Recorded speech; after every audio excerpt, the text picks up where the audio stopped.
Boa tarde, Henrique. Prazer te rever agora aqui nos Estados Unidos. Espero que na mesma cidade que possamos fazer uma final de Copa do Mundo de seleções ano que vem. Um abração ao Romano, a todos os colegas aí da Tatiaia, a todos que nos acompanham e principalmente a toda a torcida do Galo.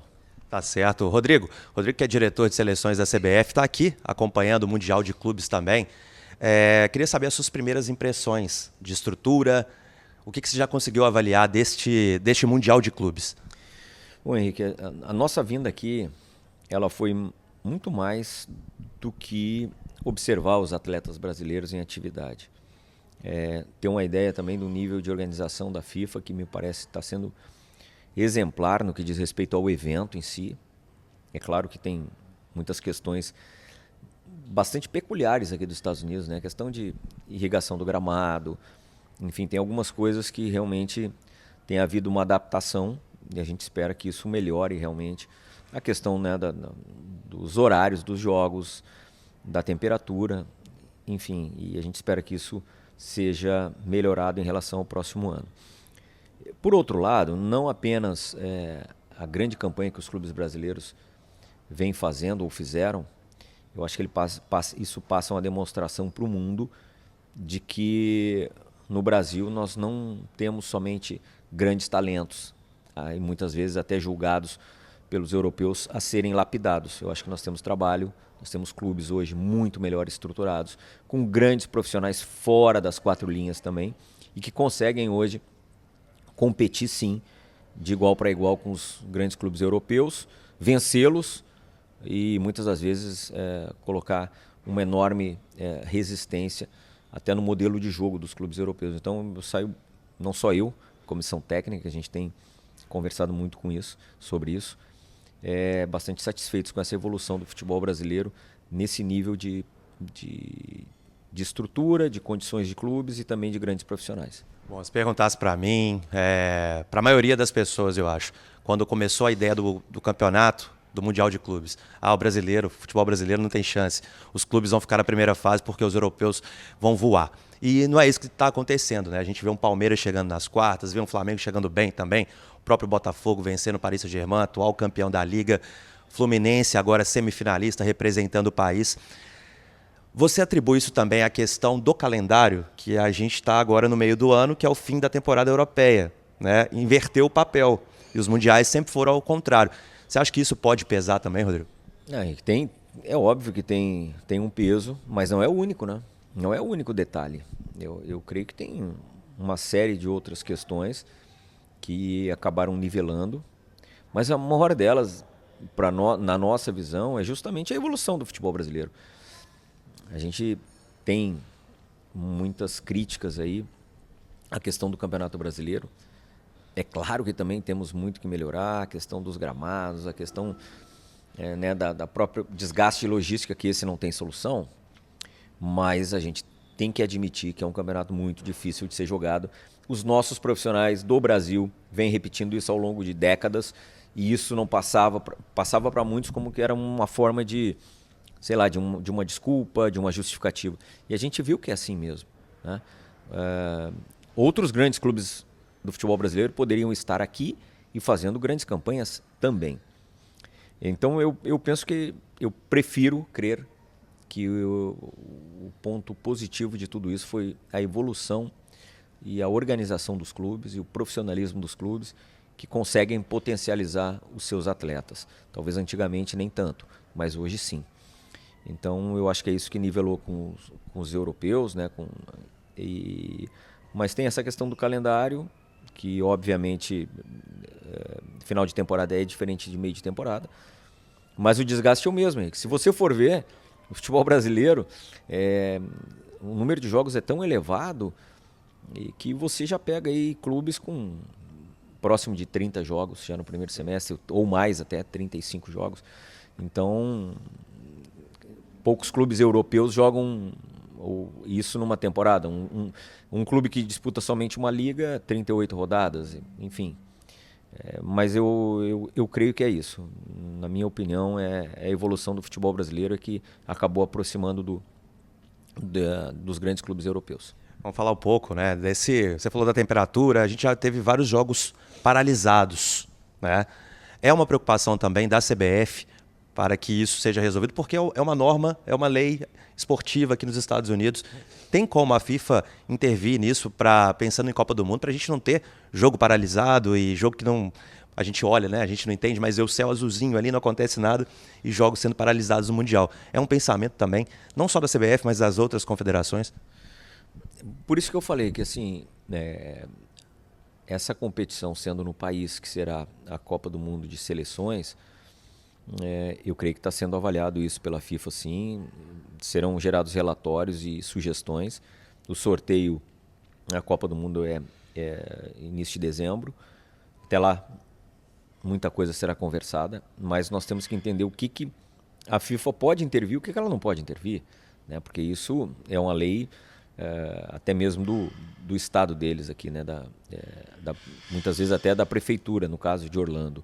A gente viveu isso numa preparação da Copa América ano passado, quando também esses alertas de tempestades, eles não permitiam que nós iniciássemos o treino, tinha que recolher, tinha que esperar, tem todo um protocolo de proteção, um protocolo de segurança que tem que ser respeitado. Em alguns locais, por exemplo, a gente tem dificuldade até de filmar o treinamento com drone. Então, são questões que nós temos que analisar até no momento da escolha de onde estaremos naquele período pré-Copa do Mundo. É isso que a gente está fazendo o tempo todo, debatendo. Ainda não tem as sedes, os locais definidos? Temos as visitas que fizemos. A gente já tem aí, já mapeou aí as sedes que são de nosso interesse. Mas óbvio que a gente tem que esperar o sorteio. E o que a gente provavelmente tem que definir até dezembro é onde estaremos no período pré-Copa do Mundo, a preparação. E aí, obviamente, nós vamos tentar encontrar um local que reúna as melhores condições de centro de treinamento, de hotelaria, de logística também, de temperatura, né, que mais se assemelhe àquilo que nós vamos enfrentar. São muitas variáveis, mas a gente está estudando com muita cautela, muito cuidado. A gente estava aqui, né, conversando, o Rodrigo trabalhando bastante nessa questão, também pensando em Copa do Mundo. Você conversando a todo tempo com o Ancelotti. Ele tem participado muito também dessas escolhas. Como é que está sendo o trabalho com o Ancelotti? Você é um cara muito experiente no mundo da bola. O que você tem a dizer sobre o nosso treinador da seleção brasileira? Primeiro que ele é uma figura muito especial, assim, envolveu a todos, né, na CBF, todo o nosso departamento de seleções, num corpo único de trabalho, né?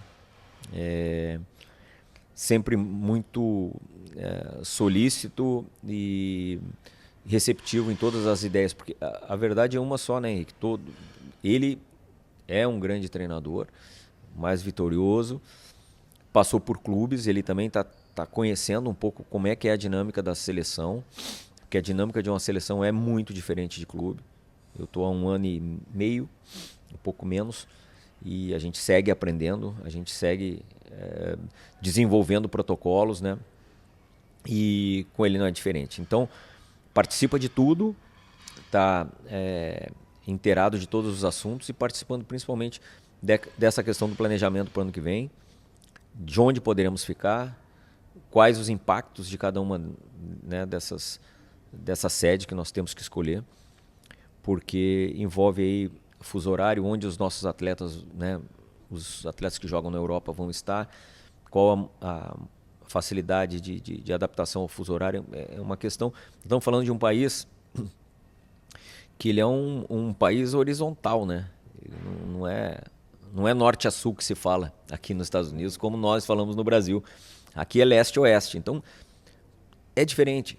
É diferente, cabe a nós que estamos aí nesse staff trabalharmos aí. A gente trabalha muito em conjunto aí com o nosso fisiologista lá, o Guilherme Passos, o Dr. Lasmar também, enfim, para termos aí o cuidado enorme para que os atletas, quando cheguem, tenham a melhor infraestrutura possível para desempenhar o máximo da condição deles, e o Ancelotti é o nosso líder nesse sentido.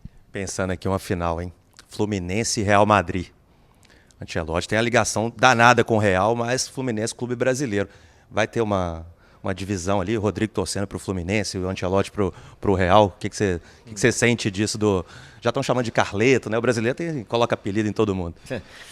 Não, pois é, ele vai chegar aqui para assistir a final, ele chega dia 11 e nós conversamos sobre os jogos que passaram, não os que estão por vir.